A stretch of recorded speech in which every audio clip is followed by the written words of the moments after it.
السلام علیکم دوستانو خراغلاست دوستانو اول ورځ مونږه په توهین عدالت او د هغې په قسمونو باندې ډیسکشن کړو نن مونږه په پاکستان او په پاکستان کې چې کم جمهوریت نظام دی پاکستان چې کم دی نو چا تباه کو د 1947 نه واخله تر نن تاریخه پورې د دې ملک بیړه چې کم دی نو چا چپه کړله واحد دوه جماعتونه داسې دي چې هغه زموږ سره خانداني پارټیانې نه دي او بقایا نورې چې څومره پارټیانې دي هغه ټولې خانداني پارټیانې دي خانداني پارټیانې څنګه جوړې شوي دي ټیک ده د پاکستان چې کم جمهوریت دی دا به څنګه مستحکم کیږي د دې دپاره د کمو خبرو ضرورت دی او کمه خبرې یو وړوکی غوندې ریسرچ مې راوړی دی راځئ راسره یې وګورئ یقین وکړئ چې ډېر خوند او مزه به درکړي او مخکې د سره ضرور شیر کړئ د ټولو نه اول راځو چې په پاکستان کې زموږ سره سیاست دی او دا سیاست چې کم دی نو دا به جمهوري ته ورکیږي جمهوریت دی یعنی جمهوریت مطلب دا دی چې د عوامو په رایه باندې به صدر او امیر چې کم دی نو د پارټۍ یا د یو ملک منتخب کیږي دې ته مونږ جمهوریت وایو یعنی چې عوامو چاله ډېره رایه کم طرف ته لاړه بس په هغه رایه باندې به صدر او امیر منتخب کیږي ټیک شوله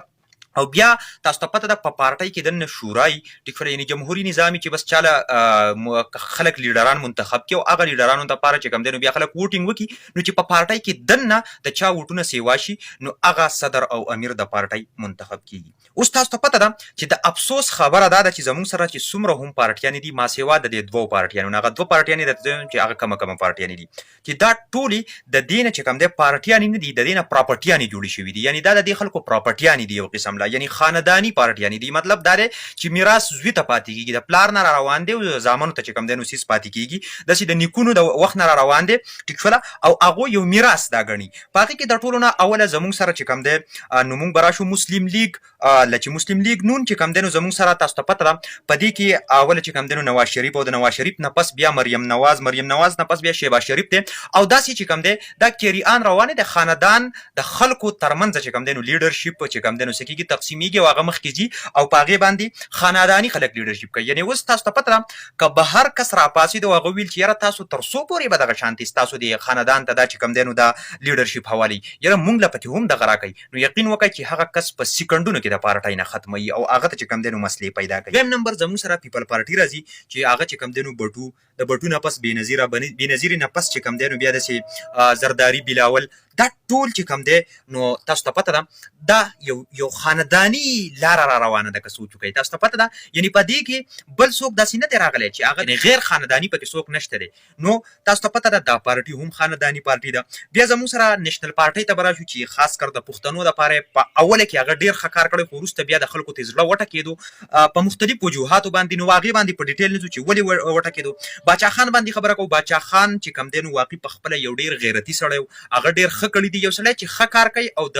پښتنو دپاره یې کومه قربانیانې ورکړي دي نو د هغې ستاینه پکار ده خو لیټر آن بیا وروسته چې کوم د دوی په لیډرانو باندې نو خلک د دونه زړه وټکېدو په اوسني سیاست کې که تاسو سوچ وکړئ د باچا خان نه پس چې کوم دی نو د ولی خان نه پس بیا اسپاندیار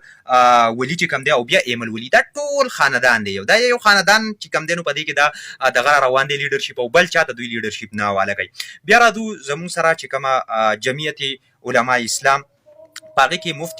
مفتي محمود و بیا د مفتي محمود د زوی نه مولانا فضل الرحمن ته چې کوم دی میلاو شو او بیا ویلی کېږي چې په مستقبل کې چې کوم دی نو اسد محمود چې دا د مولانا فضل الرحمن زوی دی او ده ته به لیډرشپ چې کوم دی نو میلاویږي اوس دا څلور پارټۍ چونکې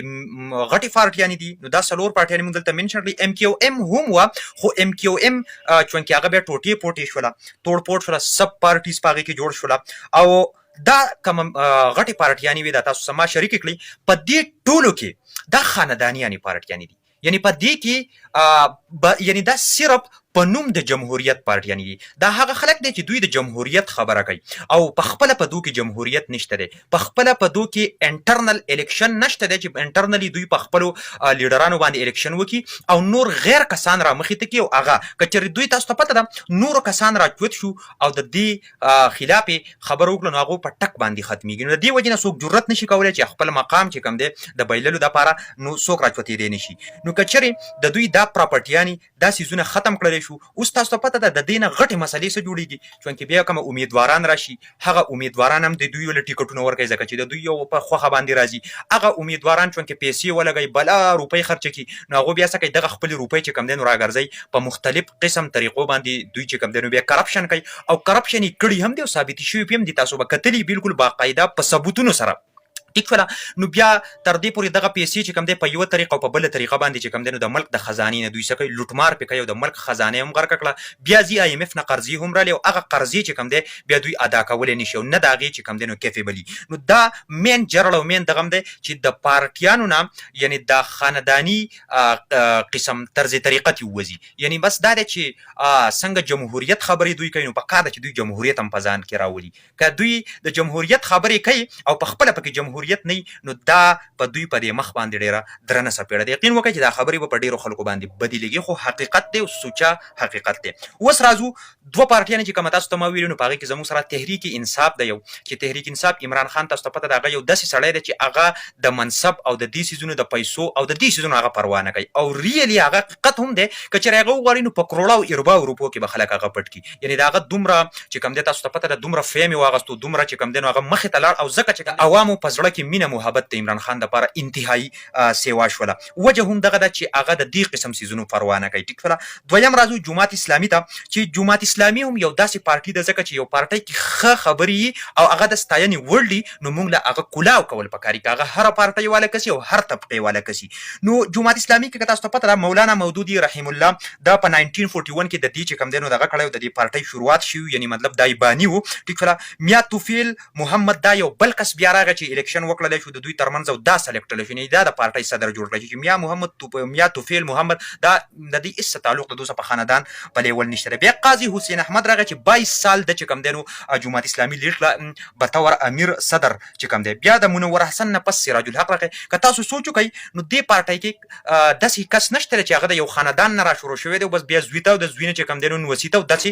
روانوي. نو واحد دغه دوه پارټیانې داسې دي چې دا په تاریخ کې چې کوم دی نو په نظر باندې راځي چې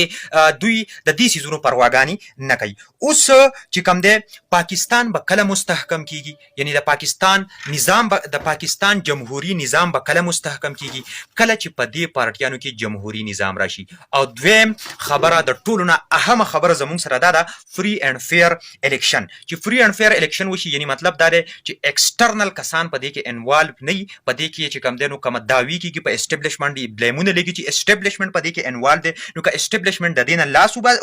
وباسي او عوامو له خپله رایه ورکړلی شي چې بهي عوامو تاسو فری کلا او خپله رایه وکړئ چې څوک هم سلیکټ کول غواړئ هغه سلیکټ کړئ او بیا خاص کر په پارټۍ کې هم دا نظامونه چې کوم دی نو قایم کړلی شي. نو که چېرې دغه مداخلت یې ختمې کړلی شي ایکسټرنلي ټیک شوله نو یقین وکئ چې د پاکستان جمهوري نظام به انتهایي مستحکم شي پاکستان به پرمختګ وکړي او پاکستان به ترقي وکړي او ډېر قومونه به چې کوم دی نو وروسته پرېږدي. ملګرو که ویډیو هم خوښه شوي نو ضروري ده سره مخکې شیر کړئ د نورو ملګرو سره ځکه چې زموږ پې ډېر غټ محنت لګي په دې معلوماتو راټولولو باندې نو لهذا مینه را راکړئ په اخره کې خپل ورور شاهد اقبال له اجازت ورکړئ د لوی الله